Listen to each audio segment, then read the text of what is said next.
The shadow of Santa. In the small town of Frosthaven, nestled deep within the snowy Alaskan wilderness, Christmas was more than just a holiday.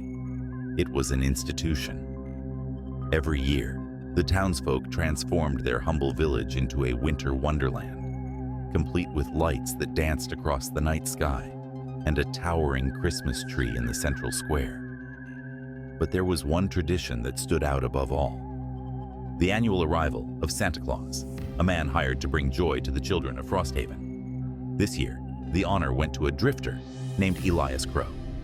He had wandered into town a few weeks prior, looking for odd jobs and a warm place to stay. Despite his unkempt beard and piercing shadowed eyes, he had a way with the kids, telling them captivating tales of the North Pole and promising them the best Christmas ever.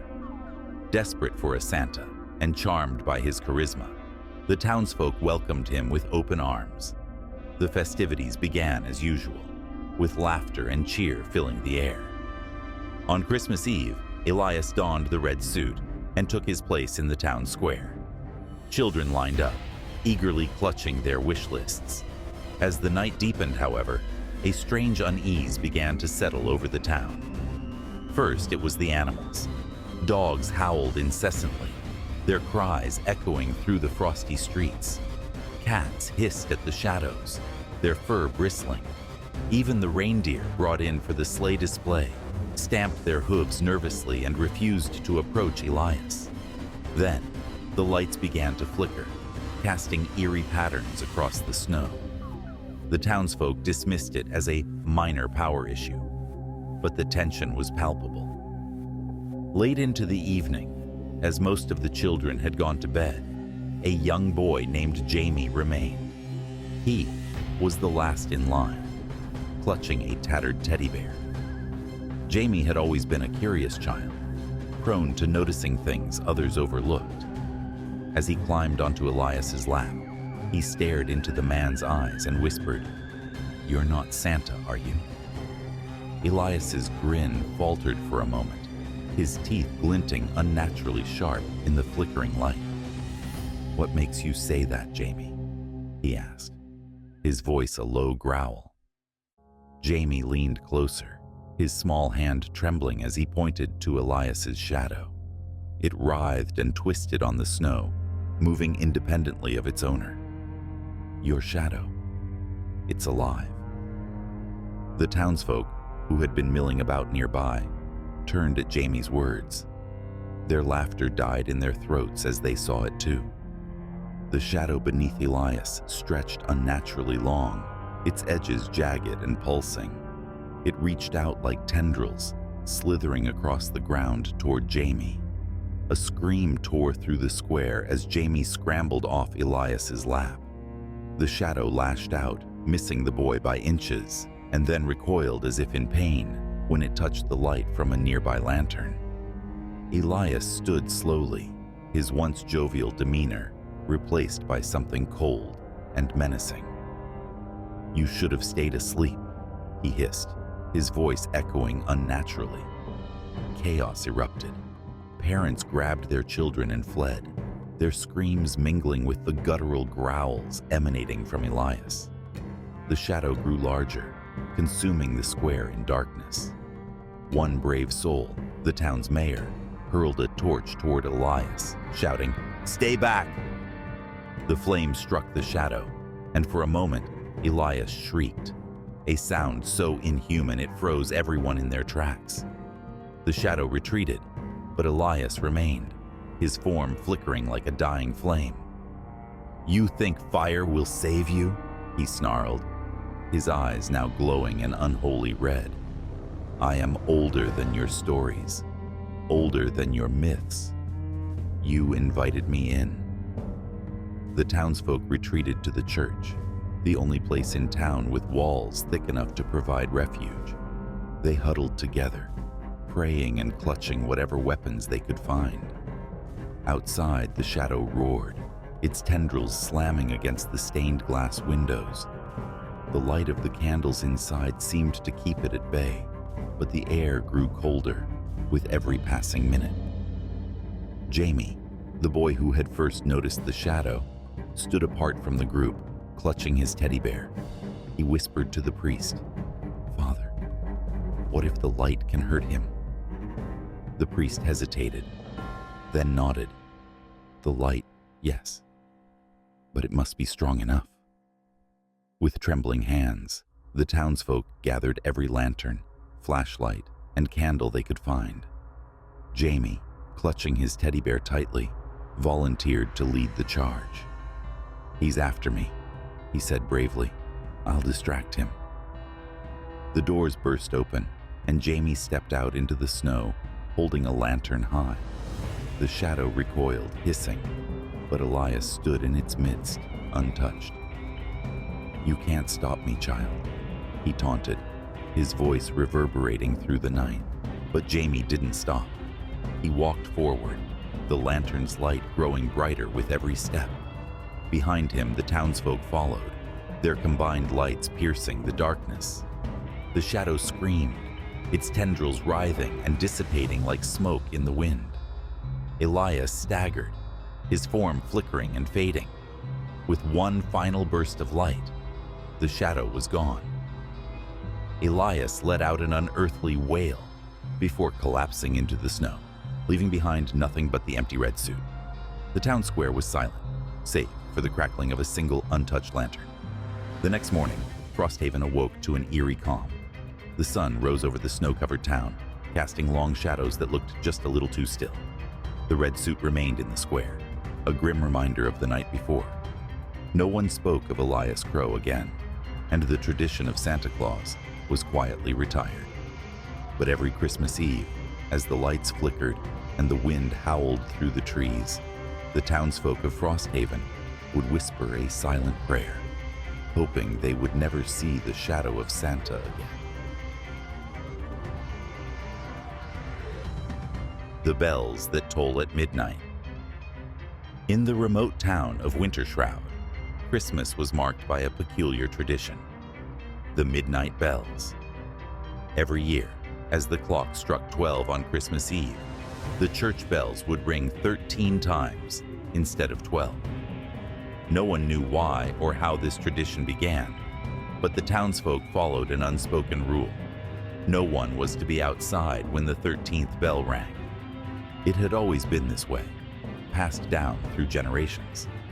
Parents warned their children to be indoors and asleep well before midnight, while the elders whispered of strange occurrences in the dead of night. No one dared to break the rule until a young woman named Clara arrived in town. Clara was a journalist from the city, drawn to Wintershroud by rumors of its eerie Christmas Eve tradition. The story of the midnight bells intrigued her, and she decided to uncover the truth behind the town's mysterious custom. She rented a small cabin on the outskirts and spent her days interviewing the locals, gathering snippets of cryptic warnings and half-told tales. "It's not just superstition," an old woman named Agnes told her one afternoon over a cup of tea. "The bells called us something that shouldn't be here." When Clara pressed for details, Agnes only shook her head and muttered, "You'll see, if you're foolish enough to stay out." Clara dismissed the warnings as small-town folklore, relics of an old world clinging to its mysteries. Determined to prove there was nothing to fear, she made a plan. On Christmas Eve, she would stay outside, near the church, and document the midnight bells. Armed with her camera, notebook, and a sturdy flashlight, she set out just before 11, bundling herself against the biting cold. The town was eerily silent as Clara made her way to the church. The snow crunched beneath her boots, and the faint glow of Christmas lights twinkled in the distance. She set up her camera at the edge of the churchyard, the steeple looming above her like a sentinel against the starless sky. As the clock approached midnight, a heavy stillness settled over Wintershroud. Even the wind seemed to hold its breath. Clara's fingers trembled, not from the cold, but from a creeping unease she couldn't quite shake. The first bell rang, deep and resonant, echoing through the frozen night. She counted each chime, her breath fogging the air. When the 12th bell tolled, She held her breath. The 13th bell followed, louder and deeper than the others, reverberating through the ground like a pulse. As its sound faded, the world seemed to exhale, and Clara's flashlight flickered. From the corner of her eye, she saw movement. Turning, she spotted a figure at the far end of the churchyard, cloaked in shadows. "Hello," she called, her voice trembling. The figure didn't respond, but began to move toward her, gliding over the snow without a sound. Clara's heart pounded. She raised her flashlight, its beam cutting through the darkness. The figure stopped, just out of reach of the light, and Clara saw its face, or rather, the lack of one. Where a face should have been, there was only a smooth, featureless void. She stumbled back, her camera forgotten, as the figure raised an arm and pointed toward the church. The bells began to toll again, though the clock still read midnight. This time, the sound was discordant, a cacophony that seemed to tear at the very fabric of the night. The ground beneath Clara's feet trembled as the air grew heavy with the scent of iron. From the darkness beyond the churchyard, more figures emerged, each faceless and silent, moving in unison toward the church.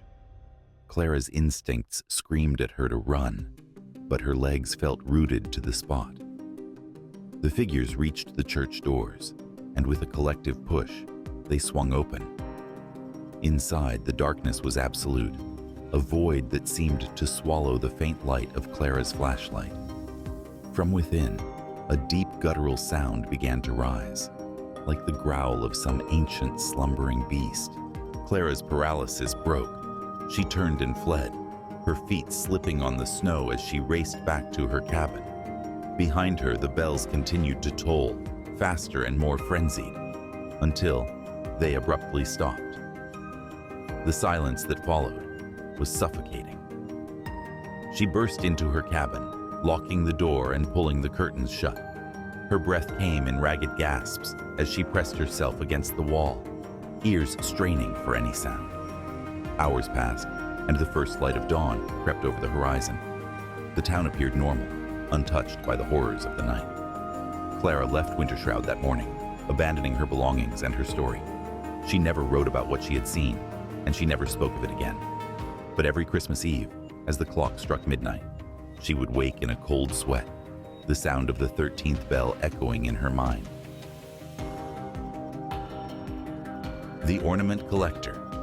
In the quaint village of Hollyridge, Christmas decorations were an art form. Every home competed to display the most dazzling array of lights, wreaths, and ornaments, transforming the town into a shimmering wonderland every December. Among the many festive traditions, the annual ornament exchange was the most beloved. Villagers would craft unique ornaments and trade them at the community hall on Christmas Eve. But this year, the exchange would be remembered for all the wrong reasons. It began with whispers of a stranger who had moved into the old Grimsby Manor on the edge of town. The manor had been abandoned for decades, its cracked windows and sagging roof a testament to years of neglect. But now, lights flickered in its windows, and smoke curled from its chimney. The new occupant, a man named Mr. Bale, was rarely seen. When he did venture into town, he wore a long coat and a wide-brimmed hat, his face partially obscured by a scarf. He spoke little, his voice low and rasping, but always polite. Despite his mysterious nature, Mr. Bale surprised everyone by participating in the ornament exchange. On the morning of Christmas Eve, he delivered a box to the community hall. Inside was an ornament unlike any the villagers had ever seen. It was a glass sphere, impossibly clear, with a faint glow emanating from within. Suspended in the center was a tiny, lifelike figure of a young girl, her face frozen in an expression of joy. The craftsmanship was exquisite, and the ornament quickly became the talk of the town. By evening, the exchange was in full swing. Families gathered in the hall, laughing and admiring the array of handmade ornaments. When it came time for the exchange, the glowing glass sphere was the most coveted item. It was finally claimed by Margaret and Paul Whitaker, a middle-aged couple known for their extensive ornament collection. The Whitakers hung the ornament on their tree as soon as they returned home, placing it prominently on a sturdy branch. As they admired it, they noticed something odd. The girl inside the ornament seemed to shift slightly, her tiny face now tinged with a hint of fear. Dismissing it as a trick of the light, they went to bed, leaving the tree lights twinkling through the night. At midnight, a sharp sound shattered the stillness. Margaret and Paul awoke to the sound of glass cracking. Rushing downstairs, they found their living room bathed in an eerie glow. The ornament was pulsating with light, its surface webbed with fractures. As they watched in horrified fascination, the glass shattered, and the tiny figure inside began to grow. Within moments, the girl stood before them, life-sized and ghostly pale. Her eyes were wide with terror, and her mouth moved as though she were screaming, but no sound came out. Before the Whitakers could react, the girl turned and pointed at the tree. One by one, the other ornaments began to glow and crack. Figures emerged from the ornaments, each one lifelike and brimming with emotion. Some appeared joyful, others sorrowful, and a few radiated pure, unbridled rage. The room filled with an oppressive energy as the figures turned their attention to the Whitakers. Margaret and Paul backed away, their breaths coming in shallow gasps. Suddenly, the front door burst open, and Mr. Bale strode in, his coat billowing around him. "You shouldn't have taken it," he said, his voice cutting through the chaos like a blade. He raised his hand, and the figures froze, their forms flickering like candle flames. "What are they?" Margaret whispered, her voice trembling. "Memories," Bale replied. "Fragments of those who once were. They're drawn to the ornaments, trapped by their emotions. You were warned not to covet what you didn't understand." With a sweep of his hand, the figures dissolved into wisps of light, sucked back into the remnants of the shattered glass. Bale gathered the shards into his coat and turned to leave. "Wait," Paul called. "What are you going to do with them?" Bale paused at the door. "They're not yours to worry about," he said. "Consider this a lesson in restraint." And with that, he was gone, leaving the Whitakers standing in stunned silence. The next morning, the town buzzed with speculation about the mysterious events at the Whitaker home. Mr. Bale and the Grimsby Manor were gone, as if they had never been there. But the villagers noticed something strange. The ornaments they had taken home from the exchange no longer shone as brightly, their once vivid colors now dull and lifeless. Though the Whitakers never spoke of that night, the ornament exchange was canceled the following year, and a new rule was quietly adopted in Hollyridge. No one was to take what they didn't understand, especially at Christmas.